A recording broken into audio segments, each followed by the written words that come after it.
Okay, I was talking about the floor and how I remember walking on boards for, I'm going to say at least a month. I could have it wrong, but he finally got the floor repaired.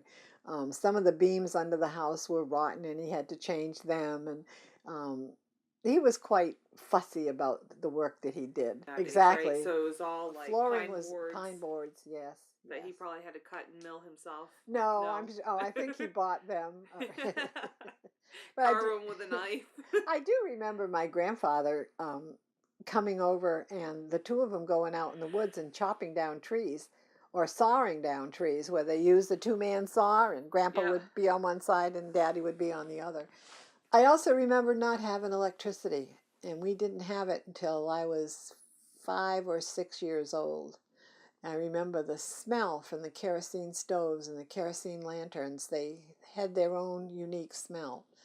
We finally got a Coleman lantern, and I never liked it, and I still don't to this day because the light's too bright. Mm. It hurts your eyes.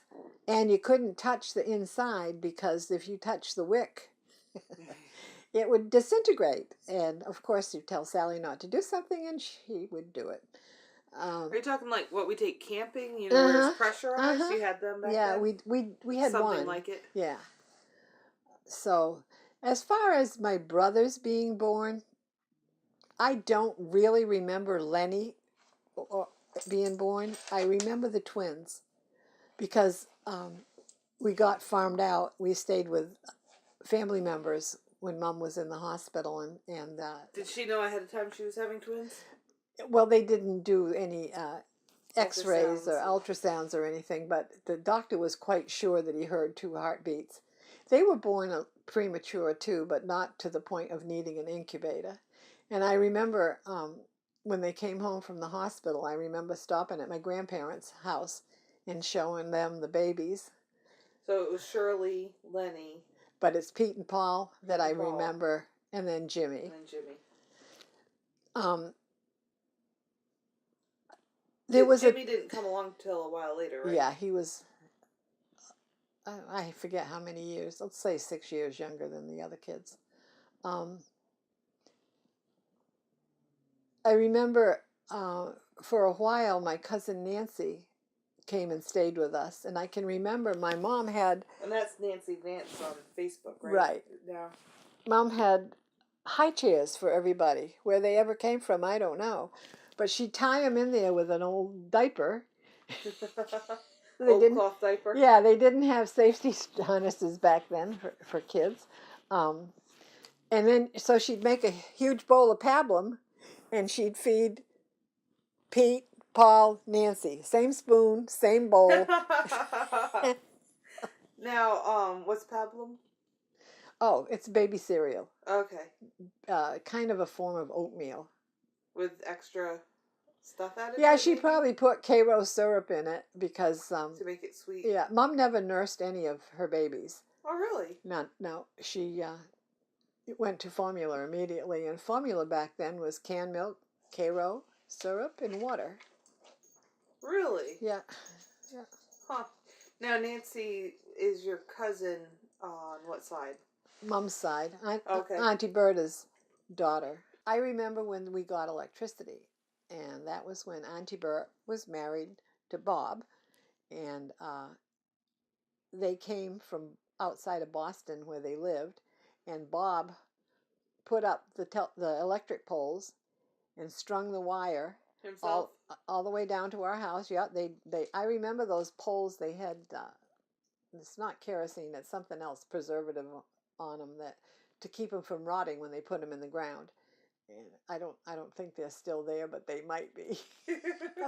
But I remember him stringing the wires, and finally the wires went to the house, and bingo, presto, we had electricity.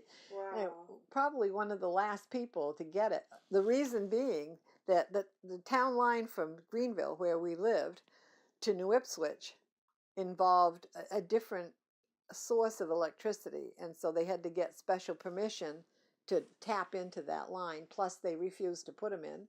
So, and the road that we all knew growing up was not the road that yes, you that's all Route used? 124. That has always been route right in front of the house? Right. Okay, because wasn't there another big road that went through that no longer it became like a dirt road and then a Oh, trail? that was the old carriage road. Oh, okay. Yeah. Way up in the woods. Yeah. Yeah. Okay. Yeah. We used to take our little trips up there and up to Hoare Pond and walk that trail. Yeah, that was one of my favorite things to do. Because I mean, last time I walked it, 20 years ago, it was still a trail. Yeah. Someone's been using it for 4-wheelers and Yeah. snowmobiles, Yeah. and Yeah. it's probably all on private property. I don't know. It's a county road. Oh, is it? I think so. Yeah. Okay. Well, let's see. What else do I remember? But you got to talk about your brothers rocking their cradles. I just flashed on that. I remember when Mom was going in the hospital to have the twins. Lenny stayed with Aunt Ingrid, and I don't remember this happening, but I've heard about it many times. Is that Lenny used to be on his knees with, I don't know how he had his arms, but he'd put his face down into the mattress of his crib, and he'd rock himself to sleep by making this silly noise, ba ba ba ba ba, and every time he did that, the crib moved. So when they went to pick him up after the twins were born, Uncle Harold had, no, it wasn't Harold, Ingrid, Uncle Walter had nailed a board at the by the casters on the crib so that he couldn't move the crib. Oh, and then it's funny because the twins both picked up that abba habit also. One of Mom's stories about the twins was they had just got brand new snowsuits. Carter, which was a big brand and expensive for that time. And they went outside to play one winter day, and they went around the back of the house where their 55-gallon kerosene drum was, because you'd bring the jug from the kerosene stove out and fill it and then go back in and put it back in the stove. Well, they went underneath the faucet of that kerosene barrel and took a bath, and came back to the house and said, "Look, Mom, we took a bath." And there was no way to get that out of the snowsuits, so these brand new snowsuits died. So Yeah, Graham couldn't smoke around the kids there. that's true. They become torches. That's cute. Actually, the summer that I was to go to school, and I don't remember this, but I've heard it many times. I was going to have to walk about a quarter of a mile to the nearest bus stop on Route 124, which was a busy road. And my father said, "No, if you want my daughter to get educated, you're going to send the school bus down after her. She's not walking." Which is funny to me because Daddy was never the type that was outspoken or demanding, but he was not going to have me walk with the danger. You were too valuable. You took care of the... Yeah, I had too much work to do. I had to feed the chickens. And now you have an interesting story about chickens. Oh, yeah. I enjoyed telling this story to my kindergarten and first grade children. The chicken coop was across, whoops. You're fine. The chicken coop was across the street. So in order to feed the chickens morning and night and collect the eggs, I had to go through snowbankings on the other side of the road. And you mean on the other side of 124? Yes, I was allowed to cross that, but anyways. And so after about 3 or 4 years of feeding the chickens morning and night and wading through the snow in the wintertime and everything, I said phooey on that. And I stopped doing it. And one day, Daddy came in to the house and he had a dead chicken in his hand. And he said, "You know why this chicken is dead?" "Oh, no, of course not. I have no idea. I didn't kill it." He said, "Because you didn't go over there and feed and water it. And that's the only thing that kept the chicken coop warm in the wintertime was healthy, well-fed chickens." And I began to learn a lesson about doing what you're told to do when you're told to do it, and doing the job to the best of your ability. And also learned that if you can't do something, or if you really don't want to do something, you need to talk about it, not just sneak. Sneaking came real easy to me. It still does. But you liked the chickens, but you didn't like to touch the chickens. Exactly. I thought that was interesting. Exactly. We had a chicken escape from the chicken coop one time, probably because I forgot to latch the door. And it was underneath the barn, roosting in the back part of the barn foundation. And my dad told me I had to go get it. And I said, I can't. And he whipped me on the rear end, and he whipped me all the way back there. And there's this pretty, beautiful, reddish-brown hen With sitting there. monster teeth. Yeah, exactly. It must have had a tail like whatever that was going to whack me, like a stingray. Is that what you were afraid of, is the tail? No. No. I used to sit in the chicken coop and read books so that I wouldn't have to do housework or farm work, you know. No, I wasn't afraid of them. I just never touched them. Even when you got eggs, you never shushed them off their nest or anything? Oh, I or- was afraid they'd peck me. So I'd use a stick and push them off. Anyways, I was forced to grab that chicken. I think I recall Daddy taking my hands and putting them around that chicken's belly and me screaming the whole time Aw. out from underneath the barn foundation, out to the road, across the street, and into the chicken coop. What was your favorite book? You had like one book, didn't you? Yes. Peppy Longstockings is the first book I remember reading. Really? Yeah. And then when I was in school, I had a girlfriend who had the Nancy Drew mysteries, and they let me borrow them. But I heard about it afterwards because when I brought them home back to school and returned them, they smelled like cigarette smoke. Because I thought it was Daddy Longlegs or something like no, that. Peppy Longstocking. Peppy Longstocking. Okay. Yeah.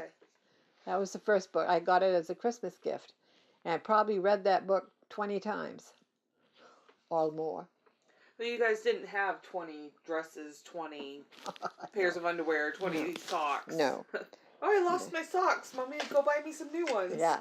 No, we were lucky if we had 3 pair of underpants that didn't have holes in them and socks that didn't have holes in them, and got one new outfit for school and maybe another outfit at Christmas time. Never dressed up for Easter.